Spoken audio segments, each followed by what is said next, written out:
Është bërë hyrje klasike në hapësirat dhe janë thyer hapësirat e organizatës komunale të LSDM-s në Tetov. Sipas Sotirovskit, qeveria e Maqedonisë njëherë ka dhënë pronësim mbi objektin ku ndodhet celia e kësaj partie komunës së Tetovës. Kurse kjo e fundit ja ka dhënë më pas me vendim për shfrytëzim të përhershëm LSDM-s. Mirëpo shoqata aksionare për menaxhim me hapësirat banesore afariste pretendon se objekti i përket asaj.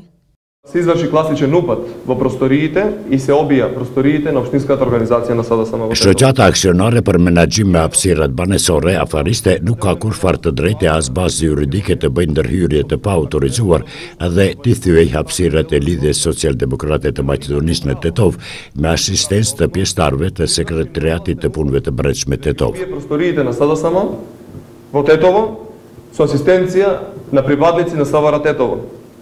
Deri më tani nuk ka asnjë informatë zyrtare lidhur me këtë çështje.